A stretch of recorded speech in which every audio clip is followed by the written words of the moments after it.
Welcome to the show. It's deep with a twist. We're laughing through the scriptures where humor coexists. Cultural hall. Come on and take a seat. It's playful and it's fun. Wherever it meets feet. Dive into the stories. Hear the podcast call. It's more mixed up with a smile in the cultural hall. It is time for another episode of the Cultural Hall. It is an Articles of News episode. Yes, there have been a lot recently, and yes, we are getting caught up on news so that, yes, we may do interviews. Yes, we are continuing the process that is the repentance by email. It is the I'm so sorry I never replied to your email, everyone. Going back into the archives of the Contact at the Cultural Hall email and finally replying, whether it's a written response or just a verbal response here in an episode, those are continuing as well. My co-host for this Articles of News is Molly the Ash Ashton. We got to get her while she's in town. Yeah, you do. People, this is hilarious, and you'll appreciate this because as a business owner, I'm sure you get this all the time. We're talking about doing the Cultural Hall Vault, the old episodes of the Cultural Hall. And everyone, literally everyone that has made a suggestion to me has said, why is Crumble not sponsoring the Cultural Hall Vault? And I'm like, because I'm sure they get hit up for a bajillion things all of the time. That is why. So I just wanted to pass that information along to you. I mean, if I was the Crumble CEO, right, I would definitely sponsor it. Sure. But sure. But you're just a franchisee. You can't actually do things like that as a franchisee, I would presume. Right. We can do local sponsorships if we want to, but yeah. Like Crumble of Arizona sponsors the softball team at, Vail, Colorado High School or whatever. Right. Yeah. Not that you would in Vail, Colorado, but you might in Vail, Arizona. Okay. Yeah. Do you get hit up for that stuff all the time? Every day. Yep. So it's hard. I mean, we want to sponsor everything that we can, but it's also, you have to determine which marketing dollars make the most sense. So we really try to focus on schools and businesses right around where our stores are. Okay. Do you have like a certain amount, like 5% is going towards this, or like if there's a great cause, like what are your determining factors? I mean, we have a couple of different options. We do like restaurant nights where they come and they get 15% of all of the sales. Like a school they'll be the school of the night or whatever. So like, what's your high school local? Queen Creek High School. Okay, so like Queen Creek High School, night at Crumble. Come and invite everyone to get in. You get 15% off the top. You made $1,000, you get $150 for Queen Creek Drama Club. Exactly. Yep. And then we'll do like, we'll put a banner in the high school football field, and that usually comes with a cost of like $500 or $1,000, and you get mentioned every game, that sort of thing. It's hard when schools that are not close to our store reach out to us. I'm like, there's 2 other Crumbles that are closer to your school. So it doesn't make sense for me to sponsor them because if I sponsor them, people are going to go to those other Crumbles. So it's it's tricky. But. You just need to own all the Crumbles, like the CEO. Yes. Yes. Yeah, I'm down. I'll do it. Yep. All right, I'll own all of them, she says. Yeah. All right, I'll own all of them. Fine. Yeah. Since last we chatted, what is new with you? Well, we got our daughter moved up to BYU, Idaho, spent the weekend in Rexburg. How was that? It was actually beautiful. It was so nice. I don't know. I've been to Rexburg a few times to take my son, but we never have time to do anything. And so we were there a few days and we went hiking and explored the campus a little bit. It's nice. Although my daughter on her first day of school Monday, she texts the family and she's like, why was BYU built on the only hill in Rexburg? Because it is like on a little, the hill isn't that big, but I think when your apartment's at the very bottom of it and your first class at 8 a.m. is at the very top of it, 0.5 miles away, it kind of kicked her butt a little bit. And my son's like, don't worry, you'll get used to it. Give it 3 weeks. So anyway, and we're just busy packing. I've got all our duffel bags behind us. We'll be leaving on Friday to go hike the Inca Trail. So just trying to make sure I've got all my ducks in a row before we leave. Yep. Yep. Gotta go hike the Inca Trail like you do. Yeah, like most people do, right? Just going to do it. Yep. Inca Trail. Just heading off. Are you one day one of those people that's going to do, I can't think of what it's called, but you probably know, the religious, the Camino 500? Camino de Santiago in Spain. Yep. In fact, we next spring are going to do part of it with a couple of our kids for spring break. I've convinced them. I would like to do the entire thing by myself, Mhm. as a spiritual kind of an experience. But Sure. in the meantime, and while I still have kids at home, like that's not super, feasible. So for now, we're going to do some portions of it. And there's one portion that takes about 7 days where you can still get officially certified that you completed a pilgrimage. It's a part of it. And so the kids will be able to get that little certification. So yeah, we're going Because to do if you that. don't get the certification, what's the point? Is that what we're saying? Right. If you Right. don't get the certification, it didn't actually happen. You can't claim that you actually did the Camino. Oh, geez. I If you mean, claim it and you didn't earn it, then right? what? Then what? Then what? Then we're lying to everyone. It's not even worth Misrepresentation of whom you are. it. Right. Yeah. Yep. Uh, Anyway, what? so my hope is to do like a big fun hike every year. My kids, a few weeks ago, my son wanted to have a fun Father Sunday because he had a day off from school. And I'm Mhm. like, oh, perfect. You guys can want to hike together. And my son's like, Mom, you're the only one on earth that thinks hiking is fun. I'm like, no, I'm not. No, you are Somehow, not. You are not the only one. There are other people, but there are not as many as you may think. which is so shocking to me. I think it's the best. Well, I wish you the best of luck as you hike the Inca Trail, as you pack your duffel. Thank you. Uh, that's what, 7 weeks that you'll be without your kids? 9 weeks? I can't remember. No, 9 days. It's a Okay. short one. Okay. But I'm taking two of my kids with me, the oldest and youngest, who have decided hiking is relatively fun. Now, if I gave you access to the Cultural Hall's Instagram, would you story share while you're One, there? oh yeah, 100%. If I have service, I'm down. I always post about our travels, so I'd love Okay. to. Yeah, I would love that as well. So I'll give you that access. I'd tell you now because basically everyone knows, but I do want to keep it kind of a secret. It's like the Wi-Fi password inside chapels. Everyone sort of knows the password to the Right. Instagram, but I'm trying Yeah. to keep it a little bit more secret than that. Okay. So I want to going back on the theme of this whole repentance by email thing that we've started recently. This email dated Thursday, November 16th of 2023. John, that is John B. Wilson, emails the show and says, "Is there a complete list somewhere of all the older episodes of the show? I've been listening since a few months before the pandemic and would like to check out some of the older stuff, but even on Patreon, it is a mess to figure out which ones I would start with." John B. Wilson. So, John B. Wilson from 2023, hoping that you're still listening, of course, I want to let you know that no, there is not a list of the episodes. You could technically go back to the Cultural Hall episode 1, searching on Google, and then you could just click on that one and then click the next post, which would likely be episode 2, and then the next post. But is that a list? No, it's not. Is it cumbersome? Yes, it is.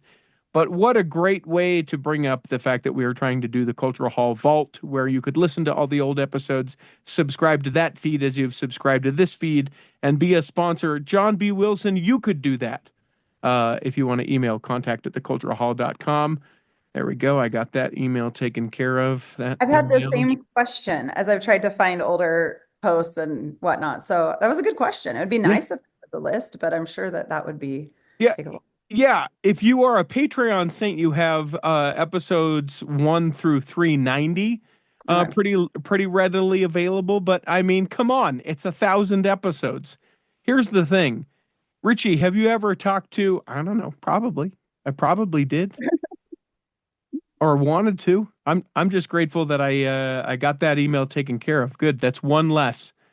For people that may be wondering about how many of these repentance by emails we have, 265 of them. So we'll get them as we take care of that. We go to a Wow. zero sum email. Here's the other thing I wanted to talk about real quick. Then we'll get into actual articles of news, including a trailer for season 2 of The Secret Lives of Mormon Wives. Come on, bring on the drama. Have you seen the trailer yet? No, can you believe it? I've been so busy today. I know it came out last night, I think. Yes, it did. As we record this, here's the deal. I am I'm gonna tell you about this. Then we're gonna take a quick break, and normally we just hit pause and then come back and do it. I'm going to allow you the opportunity to watch that trailer because I think it's important that you watch it. So if you want to seek it out so that as soon as we hit pause, you can watch it and Yep. enjoy it, and then we'll come back and talk about it. That way. Fresh first response of this whole thing. What I want to talk about is the idea of if you want it, ooey you can have it, ooey you, which is a Weezer song, but this is why I want to talk about this. Uh, do you find in your life that you go without things because you just kind of go without things? Let me give you an example. I have recently decided that I am at a point in my life that I will no longer have socks that have holes in them. You reached that point. Yeah, Yeah. Yeah. it wasn't like I was intentionally having holy socks, like, oh yeah, Yeah. but I just was like, you know what? I am at a point in my life that when a sock is holy, if it's got a mate that is unholy, I throw it in my DI box, and they do stuff with socks for puppets for kids and stuff like that. So I sort of pass the guilt of the waste of that kind of thing and say someone can do something with that. I throw out the holy one and I go, you know what? I deserve a new pair of socks, and I buy myself a new pair of socks. I am of that age. Is this a foreign concept to you? No, you know what? It's funny because you've kind of caught me off guard. I actually said this about something recently. I said to my husband, I think I finally make enough money and I'm old enough that I don't have to feel guilt for doing this. And I don't remember what it was, but he Hmm. was just laughing at me because he's like, yeah, most people are already doing that and I not don't worried. think so. Really? But what was this one specific thing that was like very little? It was Yep. like very little. But I will tell you one thing. I have decided to indulge in something, and it was definitely a conversation with him of, okay, I think I am old enough and I make enough money. This one is a little indulgent. Okay. I get a facial now once a month, and it's the best thing I have ever done. I don't spend money on makeup. I don't go buy drinks at Starbucks or Dutch Bros or anything, but this is something I've decided I can spend money on because it's actually keeping me feeling like I'm not as old as I was, getting or whatever. So Sure. anyway, it's indulgent but it's something I feel like I deserve. So Yeah. Yeah. Okay. Yeah. So that is a little bit more so I watched this documentary. This is where this is all coming from. And let me be very clear about what I'm not saying. I watched this documentary about fast fashion and mm, about how there's an island somewhere in like central somewhere or something that like the beaches are lined with, clothes, and in the United States we make enough clothes to clothe the world like 7 times over right. in just a year. Yeah. So this is great. I have enough pants. I never, for the time being, need to buy another pair of pants. I got Yeah. sleeping pants. I got work in the yard pants. I got dress pants. I got church pants. I got, right? Yep. So I have now freed myself from buying pants. Shirts, done. I don't need any shirts. I've got church shirts and work shirts and wedding shirts and suit shirts and work in the yard shirts and all the things. So I don't have to do that. The idea that I'm liberated from having to think, oh, hey, do I need to look at this sweatshirt if I'm on a vacation somewhere or to be able to keep warm? It's like, no, I've got a sweatshirt. I've got multiple sweatshirts. Now, I understand the privileged place that this sounds like I'm coming from. Trust me when I say I just feel a tremendous amount of contentedness that I don't need for the foreseeable future in a lot of things to buy anything. I just have it, Yeah. Yeah. right? And I will wear it out, and I'm not concerned about being a height of fashion. They're not unfashionable, they just are. And so there are things that I think, you know what, when that becomes a thing that I want, I will buy. So here's where this all stems from. In my kitchen, we have the dullest pair of scissors. The dullest pair of scissors. Like try and cut a piece of paper, try and cut a piece of plastic, and it just bends it, and then your scissors go skiwampus. And I just was like, I'm over it. I don't want to do these scissors anymore. And so I am now of the age that when something is needing to be replaced, oh, these scissors will be fine. I just have to pull both sides of the plastic and then it can be able to work. That'll be fine. Nope. I'm just going to buy new scissors. Yeah. Yeah. That's I it. I think that's a great place to be. I do have a very similar situation to that. Our cheese grater is 24 years old. Get a new cheese grater. Well, guess what happened for Christmas on my daughter's Christmas list? My 14-year-old daughter had a new cheese grater. Yes.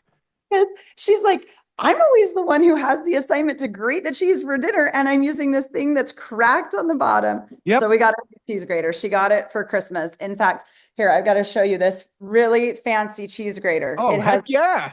like 6 sides. So, so yeah, Yes. I hear you. And Get- it's not lavish, and it's not like you're buying another cheese grater tomorrow and you're like, now I need to have a titanium cheese grater. But how often in life do we have an old cheese grater and we just need to, you know what? If you're in a financial place where you need to save up for the cheese grater, okay, I can respect the heck out of that. But save up for the thing and get the new thing and stop putting yourself through the old cheese grater. Yeah, 100%. That'll be the name of this episode. Stop putting yourself through the old cheese grater. That's all. No holy socks and no dull scissors in the Stedman household. Yep, I love it. Let's take a break. You're going to watch the trailer for season 2 of Secret Lives of Mormon Wives, and we're going to get back in the second half, talk about that and other articles of news. Let me take just a moment to tell you all about bestdjinutah.com. That is the website where you can learn all about me. Oh, sure, you probably feel like you know me, but you know me in the cultural hall sense. I have a DJ company, now 6 of us strong, great event hosts, MCs, and DJs that can be able to make whatever event you have coming up absolutely spectacular, and hope you will reach out to us. Now you're thinking, well, wait a minute, Richie, I don't live in Utah. Would you travel? Absolutely, I would travel. Would they travel? Absolutely, they would travel. Whatever your event is, doesn't have to be a wedding or a community event. We can do all sorts of things. I can teach you line dancing. I can dance with you. We can do partner dancing. We can do all kinds of things, but we can't do any of it if you don't hit me up. You can go to bestdjinutah.com. You can fill out the form to get more information or get a quote, and then I will get right back to you. Find out why I'm so busy and why sometimes we don't get episodes of the Cultural Hall. It's all because of bestdjinutah.com. Here in the second half of Articles of News, we do actual articles of news. Hit it, Peter. You can't lose articles of news. And away we go. So let's chat about it. You just got the chance to see it. Secret Lives of Mormon Wives, Season 2. What do we think? It looks pretty sleazy. Honest, like if that's the first word that comes to my mind, I mean, the way they're dressed and talking even seems more sleazy, scandalous. I don't know. They're leaning into it for sure. Yeah, definitely. It's interesting as they are talking about it. They're talking about mom talk, mom talk, mom talk. They're never even say the word Mormon or the Secret Lives of Mormon Wives. So it's very much going to be focused on the whole mom talk thing. I wonder how much of this season will even focus on the religious aspect of it. It feels like it's going further away. Yes, it definitely feels like it's going further away, but I think that they have to weave it through. Yeah. Because that's what makes people mad. Right. Right. Yeah. Well, and I mean, the Secret Lives of Mormon Wives, I mean, that's in the title, so they have to be drawing attention to the religious aspect altogether. But it's, the drama, it's all the drama. It's definitely looks like there's going to be a lot. I don't know. They're really going to lean into the whole swinging scandal again. It looks like they're going to get a little bit more in depth into the details of that. It looks like should be interesting. It's going to be drama filled. Are we surprised? I have entertained the idea of doing a separate kind of feed of podcasts. You can sub podcast, they call it, about doing like an episode of the Cultural Hall or another similarly named podcast for each episode of Secret Lives. And then we could retroactively go back and do season 1. I don't know. If you really like it and you listen to this, send me an email, contact@theculturalhall.com.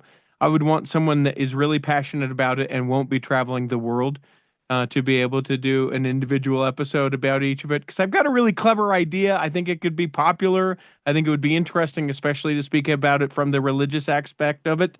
but I don't have the time to take on the complete project. And I've got to train the Crumble employees early in the morning. So I can't just be doing all my time. But if you are someone that isn't one of those things, you're more than welcome to reach out to me. Contact at theculturalhall.com. Probably best if you're a woman, but I'll entertain all options as far as that goes. I think it probably rings a little bit different coming from a woman than from a man, but email me. Verlin has already volunteered. No, Verlin, you're sticking and doing the news with me. But any other folks, welcome. Contact at theculturalhall.com. So there's that story, obviously. That comes out on the 15th of May. We sort of talked about this, but the Jen Affleck and Ben Affleck and that whole thing, I think that we'll finally get the answer that we all know, which is that they're not related. Yeah. Well, I find it so funny because there was this article where Jen was talking about how, in the Mormon religion, we really love genealogy and we like knowing our family lines. And so maybe we'll eventually be able to figure it out. Maybe. And I'm just thinking, it's not that hard. If you have a pedigree chart, I mean, if you have been keeping up with your genealogy, we could probably figure it out pretty easily. So I'm guessing there is no relation. They I just mean, don't. they're probably closer related than I am to Ben Right. Affleck, probably. Like if they get their little family tree app, they're probably, fifth cousins twice removed, Sure. but But I'd be like a 10th cousin once removed, so that's closer. But it yeah, is. Yeah. Yeah.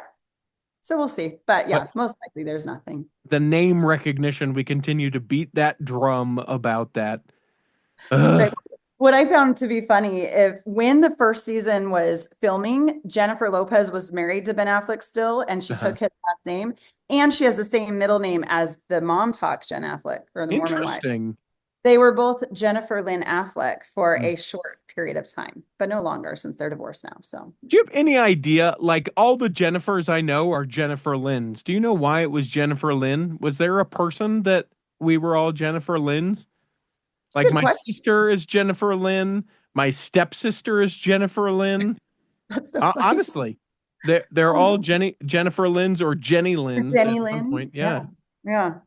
I don't know. That's a good Hmm. question. We'll have to research that Come sometime. on. Come on. Where are you? You can't be my name pharaoh like Corey with the No. Mormon names.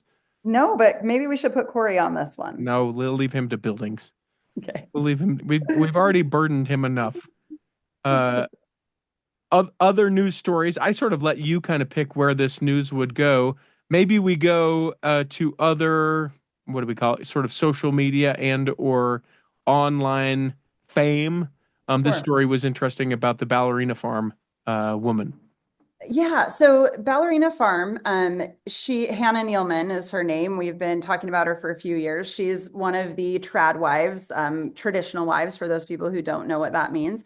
I've actually been following her for years on Instagram. I've been fascinated with her simplistic life. I mean, making, the sourdough and all the things from scratch and homeschooling her children and that sort of thing. Well, she and her husband also have a large ranch and a farm, and they've created this really amazing business where they ship their meat nationwide and they have a lot of different offerings. Well, last year there was an article published about them, and in the article, it made the husband, which all of a sudden I've forgotten his name. Daniel. Daniel, that's right.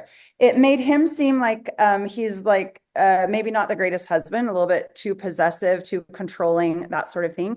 And after reading the article, Hannah and Daniel came out and said, this is not at all what our life is like. The way that they published this article made it seem way worse than it is. And they're like, we kind of feel like this was the purpose. Like they went into this wanting to make it seem like we don't have a great relationship, we don't have a great life. But they can confirm that their life is great. And I've been following them forever. He's always around. I mean, running a ranch and a farm, it is a huge job. They both Yeah. seem to be up early in the morning, working all day.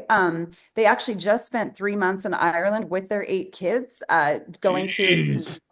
yeah. They went to a culinary school. The two of them did together. And it was really fun to watch them. I would see them posting, especially Hannah, showing the new things she was learning. Um, I don't know. I think they have a great life. I think sometimes they're probably a little more traditional than like, society would have us see. They definitely have traditional roles in that sense where she is the mom that handles most of the child rearing and he's handling most of their business. Hmm. I don't know. I think I agree with her. They did kind of paint it in a negative light. One thing that is interesting to note is that Hannah was a professionally trained ballerina. She was in New York at Juilliard, and Juilliard, yeah. yeah, and when she and Daniel met, they got married. It turns out she got pregnant shortly after they were married, and she was the first Juilliard undergraduate in history to be pregnant. So kind of Wow. cool. Yeah. Yeah, yeah, yeah. Oh, Anyhow, but yeah. But she uh, got life to live this life. I was kind of thinking of it as that old TV show, Green Acres. They left the city life to the country life, and from all intents and purposes, they seem very happy. And I'm going to believe them.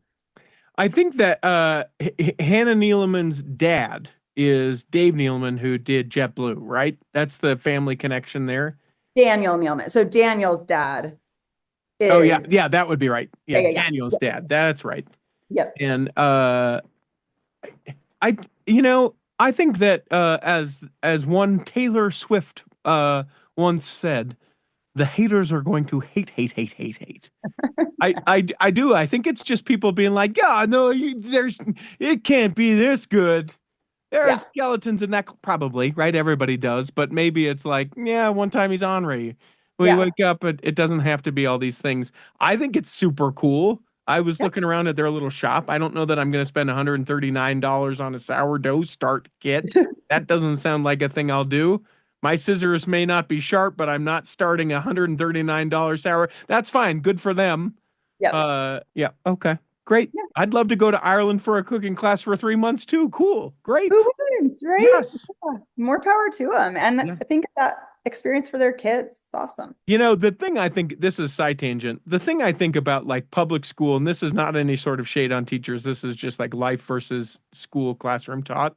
Like if I had the means and I had kids, so two You things need that those are two things. very, Don't have, yeah. yeah, So if I had either of those things going on for me, the idea of being like, kids, we're going to go do this. yeah, I would do that all the time.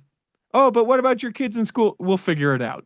We're yep, going to go to Hawaii for 6 months and they're going to learn about the cultures there or whatever the thing would be. If I had those things, I would just do whatever means necessary to keep them, kept up with it so that they could do that. The experiences that those kids will have in Ireland or did have, I guess, and yep, any other kids anywhere else. Now, granted, I think that there's an extreme case of that where if they're never and they don't have the regularity ever and all those things, okay, fine. But yeah, to be able to just be like, I remember we would never miss school for anything. yeah, And I'm like, what a miss. Not that yeah. my parents were off doing something or could have done something, otherwise. But I'm just like, yeah, check me out of school. Let's go to St. George. It's 5 hours early. Come on. Yeah, I used to be a school teacher, and I remember when kids would come to me, "Hey, I'm leaving town for a week." I'm like, "Fantastic, you're excused from all of the work." I would rather kids be experiencing time with family than being here at school for 8 hours a day. I Yep. mean, like my daughter's heading to Peru with us. She's missing a week of school, and she's had one teacher that's kind of been pretty hard to deal with her missing. She's not gonna not do her work. She's like, "Let me do it early. Let me do it when I Sure. get home." But the majority of the teachers have been like, oh my gosh, I wish I could go have that experience and Sure. see how the people live. And I mean, Machu Picchu, it's an ancient ruin. I mean, it's Right. where you can learn more things than being there. Yeah. And that teacher's like, must be present in Right. class and Right. take the test. I'm not sure what part of being present kids these days. Why am I speaking with the mom in this situation? Why can't the child deal their own problems? Fine, mom. Yeah. Well, now I haven't talked to any of my kids' teachers. She's done it all her own on her own. So That's awesome. Good. Yeah, yeah. the helicopter stories that I hear from some teachers, I'm just like, I couldn't. I Oh, couldn't. that is not me. I don't even know the names of my kids' teachers. Good. It's yeah. I'm like, that's their thing, not mine. Yeah. Kids go to school. Great. Here's the expectation. Fulfill that expectation. Oh, Yeah. you didn't? Oh, that's too bad because there were some privileges connected with that, you know, Right. with that expectation. Great. Oh, I didn't do it. Okay. Well, guess what? Life is going to deal you this conclusion to that story. Done. That's right. That is right. Okay. Anyway. The Five Virgins, the new statue on Temple Square. Yeah. Uh, so very cool. You wanted to talk about this story. Let's open it up. Well, I love it. I wish that I had had a chance to go and see it. I haven't seen it yet, but it's a statue of the five virgins, and it's been installed in front of the Relief Society building. And it says specifically that the five women are of different ethnicities, ages, and heights, with their lamps lit and waiting for the bridegroom to arrive. And the article specifically talks about how the artist wanted to capture women of all different, again, ethnicities, races, whatever, to show that we are a worldwide church, we are a worldwide relief society, and we are all meant to be there and to work together. And the artist is Ben Hammond, who actually created the Martha Hughes Cannon statue that stands in the U.S. Capitol's Emancipation Hall in Washington, D.C. So, The one really, that replaced Philo T. Farnsworth, for those keeping track. right, right. So yeah, I think I love what Sister. Well, I mean, we talked about, there were several talks and conference that talked about the 10 virgins, and Sister oh my gosh, the Relief Society General President, Sister Johnson, she talks about how they are depicted supporting one another, shoulder to shoulder, an arm around another, making eye contact and beckoning others to come to the light. Anyway, I think it's fantastic. I think it's going to be a really great representation of what the Relief Society is, and a reminder to us: are we filling our lamps? Are we sharing our light? Are we spreading the good news of the gospel to those around us, and making sure that we're really uplifting others and helping the others within our church communities and those around us? One of the things that I liked specifically about the parable, Elder Renlund's comments, where he says, the essential lesson of this parable of the 10 virgins is that we are wise when we accept the gospel, seek to have the Holy Ghost with us, and avoid deception. The 5 wise virgins could not help those without oil. No one can accept the gospel, take the Holy Ghost as a guide, and avoid deception on our behalf. We have to do this for ourselves. I was listening to a podcast recently talk about this and how they didn't love the term virgins for when sometimes we get a weird sort of culty vibe from people. The fact that we would have a statue of 5 virgins. It's the 5 virgins that we're paying homage to on Temple Square. And that I thought was like, I'm like, no, it's the parable from the Bible, for Right, hell's sake. right. Yeah, Uh, no. but I also did think it was interesting too, that they talked about the body shape and size of the virgins that are depicted in the statue, that they are of different ethnicities and different heights, but that they are all thin women. I thought that was an interesting focus, that there Yeah, weren't women of all shapes right. that were necessarily included in this. And I think that, okay, I don't know that in it's interesting to me. I have lots of feelings around this. Mhm. Um, because on the one hand, I don't ever want anyone to feel shamed. Mhm. And on the other hand, I think that in a lot of these circumstances, the body that we have, let me say this for myself, the body that I have presently is the consequence of choices that I make daily, monthly, weekly, annually, and so on. Right. And so I, with the exception of like when that isn't, oh, there is not a thing I can do about this. Like there is an interesting line, and we have walked that line. And I probably walked all over the line, even in this conversation around it. But there is a part of body shaming that I think is terrible. To Yeah. make anyone feel bad about anything ever, I don't condone that. It's bullying, it's blah blah, all this kind of things. Uh, and I think that there is an onus on each of us to treat our body as it is, which is a gift from God, and treat it respectfully. And there are certain things that may be and may not be. And I think that some people are like, no, now you're just trying to say that the perfect. And it's like, no, I mean, a healthy body and a non-healthy body, there is a gap, Right. right? There is a chasm, there is a place. There are ways of measuring this that are incorrect. A person that looks like this can have a BMI of this, and a person that looks like this can have a BMI. Okay, but also maybe it's just that intrinsic judgment that you have on yourself, which is, am I taking care of my body the best way possible? I don't know. Right. Yeah. Difficult, right? It's a hard line to walk for sure. Yeah. Sure. So could they have done more for that in the statue? Yeah.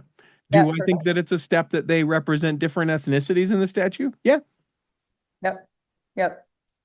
It's funny. I did not read the part or notice that it said they were all thin. I was just caught up with their different heights and their different Sure. races. So that is an As you interesting, as you look at it, yeah, as you look at the statue, you can tell that they're all there, thin.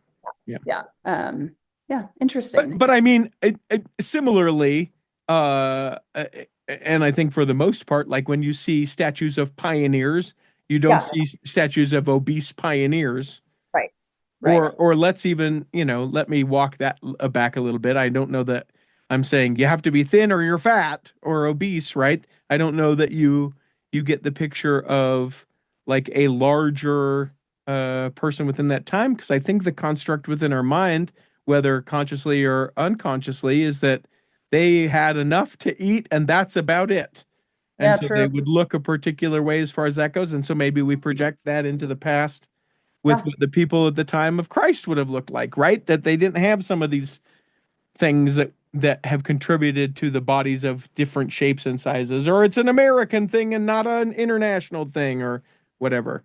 No, that's so very true. I mean, the people at the time of Christ, I'm sure being overweight wasn't really a big thing back then. So it makes sense for sure. Yeah. But do we project it differently? Are we making a statue for people back then or for people now? I know. Ben Hammond. Come on, Actually, Ben. yeah, I think it's a vital thing that as we look to represent different ethnicities and things like that, I think that's huge. I think that's awesome. Really, yeah, really So big. kudos. Yep. I love it. Let's go as far as news stories go. I want to come back to the Huckabee one, and I want to get to the BYU alumna creates product to encourage language and gospel learning. I thought this was interesting. Several people tried to dibs this story in their news, but you got it. So tell me about this. Well, BYU alumna Bailey Croft has created, it's called Native Scripture, and it's a side-by-side Book of Mormon where it has English and translated into another language. And honestly, when I read about this, I was surprised it didn't already exist. I Hmm. think it kind of makes sense that when you are studying, especially missionaries studying a new language, that they would have the ability to see the verses side by side. And of course, they can just have two different sets of scriptures, and that's fine. But she had this idea, and she was a return missionary from Vietnam, and her husband served his mission in Brazil. And so she wanted to get him a Portuguese English Book of Mormon and found that it did not exist. So she told her husband, like, I have this idea, I want to do it. And he said, well, if you can get 1,000 people to give you their email address, then we'll see that maybe it is something people want. And within 6 days, she had 1,000 or more email addresses, Jeez. and she set out to create this. And it seems like it's been going really well. She's been doing it out of her home. The pre-order started in August of 2024. She has since released 3 additional scriptures with languages, and in the works, they have German, Japanese, Tagalog, and Samoan. And I actually, what's so funny is I was on Facebook the other day. I'm on a missionary mom's Facebook page, and someone Mhm. said, hey, has anyone used the native scriptures for their missionary? And there was a huge, people are like, what is that? What is that? I'm like, I know what that is. This is really fantastic. And there was some missionaries, I think, in the MTC or MTC teachers that were given it to test it out. And basically they said, reading the verses in both languages can help you to get more out of it because because of the way things are phrased, and it just gives you new ideas and enhances the scripture study. Someone else said being able to read the scriptures in that other language helps you to think better in the language as well. So it seems like for missionaries or anyone that has dual languages, this is really something that they would love to use. If anyone knows Bailey, right? That's her name. Yep. Introduce us, contact to theculturalhall.com. I'd love to be able to chat with her. I'm following her right now on social media. And just, I think it's just such a brilliant idea. Business wise, I have the question of how she gets around the copyright of the church owning the Book of Mormon and making money as she sells copies and puts it in. My guess is maybe the church has said, hey, that this is okay. Yeah, that's an interesting question. Really. I don't know. Yep. Yeah. A question for a future episode. Yeah, I hope that you can get her. I think that would be really fun to listen to her and how it's all come about. Now, I will say that you can go to Native Scripture's language leaderboard on nativescripture.com to vote on the next language that it will be translated Oh, into. that's So kind of fun too. Okay. Okay. interactive, really cool. I love it. Let's see here. Then I want to go here next. I think this is cool and something not nearly talked about enough is some of these programs within the church that you can find in your gospel library. Well, what is he talking about?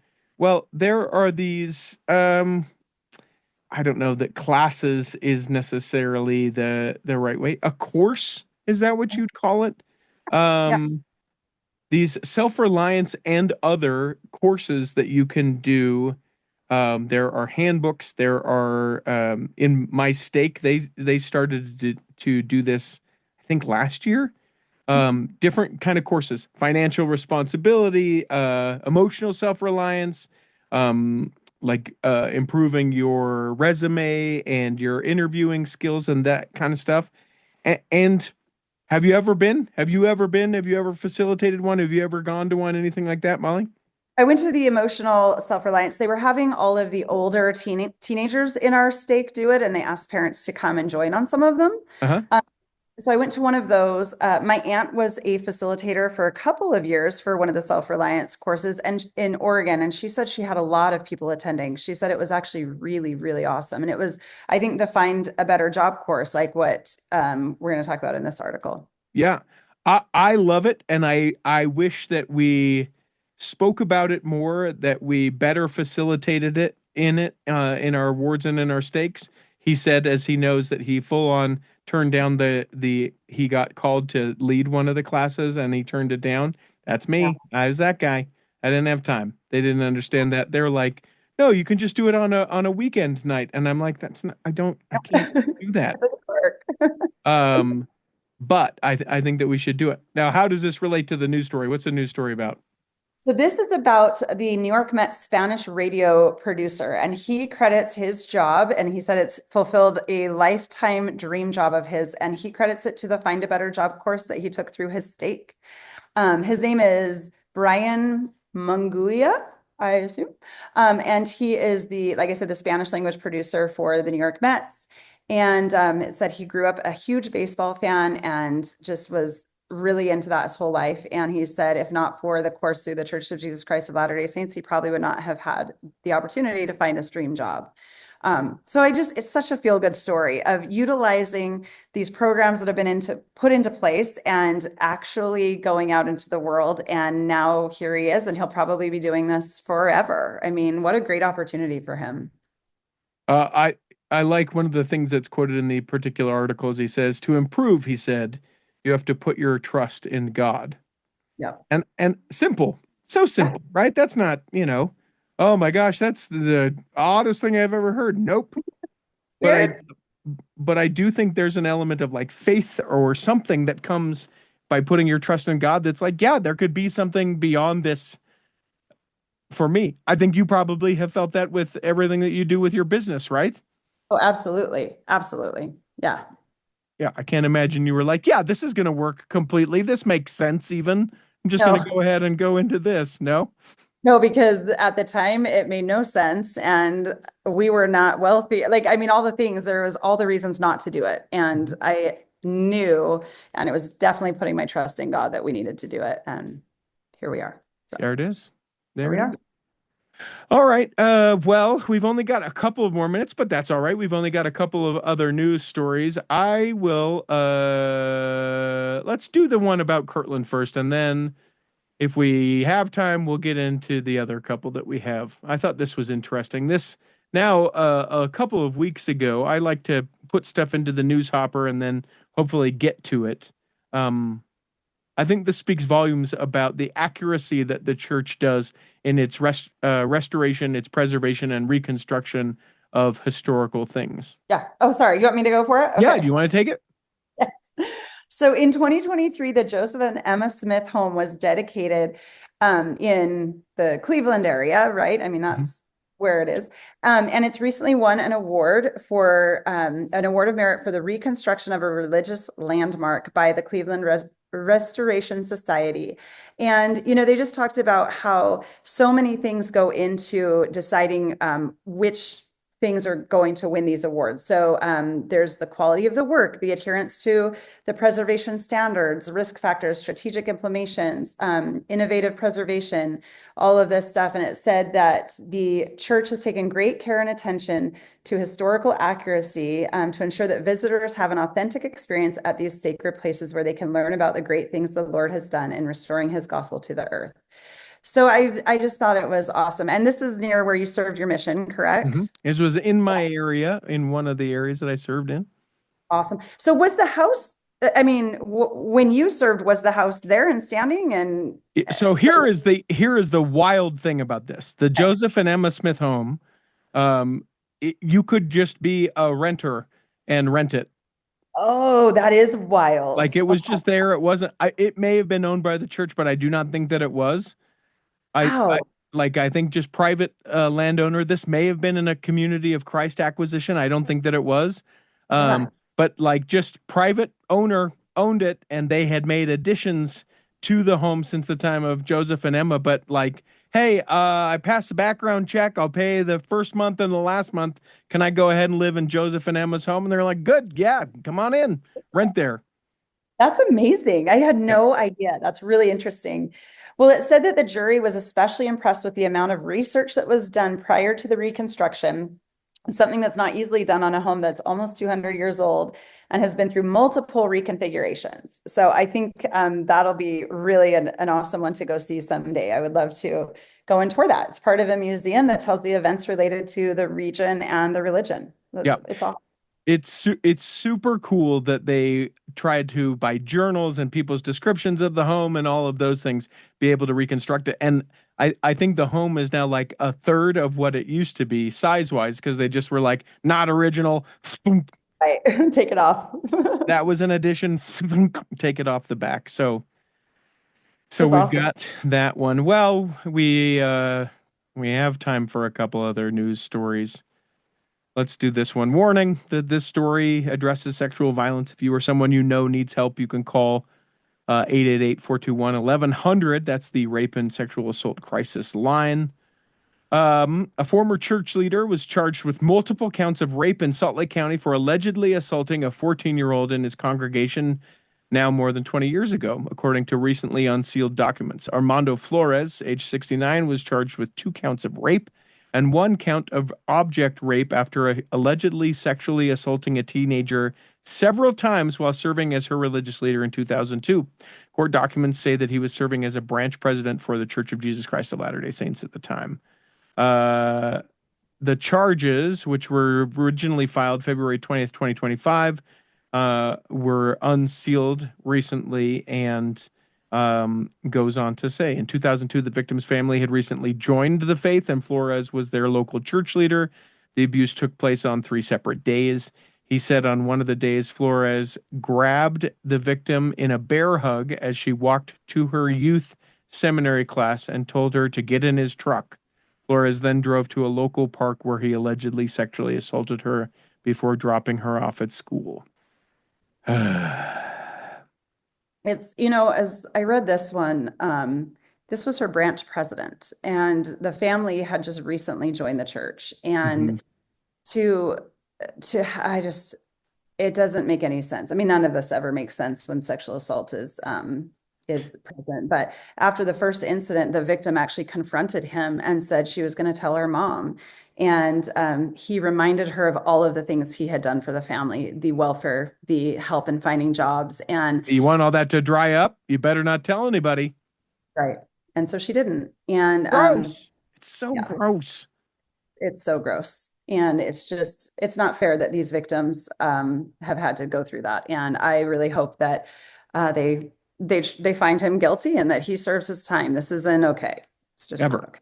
Yeah. Never. It's so the ways in which I find those that are abusers or predators are able to like sniff out the vulnerable or like have that sort of sixth sense around the vulnerable. Reading recently Sherry Frankie's book, and I think she calls him Derek. I don't think that Yep. that's his real Oh, name, but the no, guy that in that story when she's going through everything with her mom, and the book is far more enlightening to her dad than I think we get in documentaries and other things that we've seen, Kevin.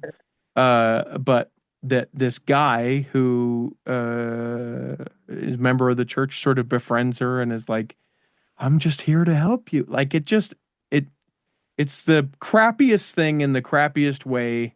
And Yep.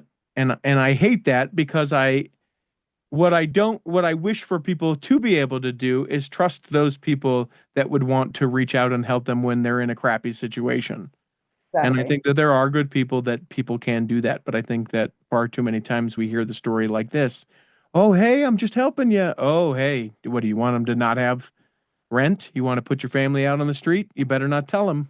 This Yep. is our secret. Yep. Yep. Gross. Yep. All Mhm. right. Well, let's see. On the last story, I'll just mention this. This is a little while ago. Governor, I think it was the governor of Arkansas, Mike Huckabee, when Mitt Romney was running for president of the United States of America. You remember the good old days, and Oh, yeah. Huckabee threw all sorts of shade on the Mormon faith, the Church of Jesus Christ of Latter-day Saints as a Christian faith, etc. Um, and so, in a an opportunity where sort of under oath, or certainly at a time of being recorded publicly in a public setting, Republican Senator John Curtis of Utah and Mike Huckabee had a conversation where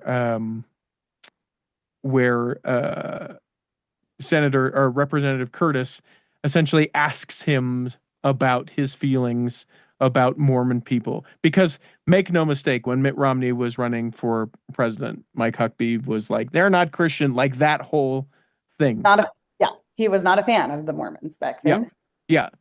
Yeah. Anyway, he goes on to say, um, you know, that I have respect for peoples of the Church of Jesus Christ of Latter-day Saints. I respect very much the commitment to family, to moral righteousness, to a sense of right and wrong. They're people of the book, indicating obviously The the Bible. Bible. And I just great. I hope that there's really a change of heart, but would we be in the same position we're in now? Who In knows? 12, yeah, I know. And not fair and not whatever, but Yeah. the old you're not Christian enough Christian. Yeah. Yeah. Oh, You you're Jesus? Oh, okay. I mean, but let's see, that was 2008, so that was nearly almost 20 years ago. I mean, I think it I was do, 12. I think it was 12 when Romney was the front runner. I know that Huckabee first started saying stuff about Romney in 2008, but yeah, wasn't 21st. Right. yeah, You're right. But I'm going to see this as progression. I feel hope like, so. that these evangelicals, he was very much an evangelical, that they are starting to see that we are not crazy. We do believe in the same Jesus. And I have hope that he's being truthful. Was he saying that just so he could get confirmed by the Senate to be the ambassador to Israel? Probably. Probably. Yeah. But he did say that to Senator Curtis, that he said he would love to have a meeting at the BYU Jerusalem Center someday as he is taking on this role as the ambassador to Israel. So let's hope. Let's Yeah. hope for that. Okay. I'll give hope. Give hope a chance. All we are saying is give hope a chance. All right. That's it. I know last time we chatted, you got embarrassed. I didn't want to embarrass you, but I think it's awesome that you don't know how to end the episode. So please, even if you know how to end them properly, don't. We hope that this episode has nourished and strengthened your body. And if you weren't healthy enough to listen this week, you'll be healthy enough next week. Yeah, you got it better this time. That you're doing it the right way now, and it makes me sad that I ever mentioned it. and that when the time comes, you'll be able to travel home in safety. In the meantime, Chris at Alpine Lakes Travel, Debbie Wanless, Chocolate Cake Bites Podcast, and the Tiger with a U will be saving a seat for you On the back row of the Cultural Hall. Save me a seat, it's sure to be neat on the back row. We really gotta go on the Culture Hall show.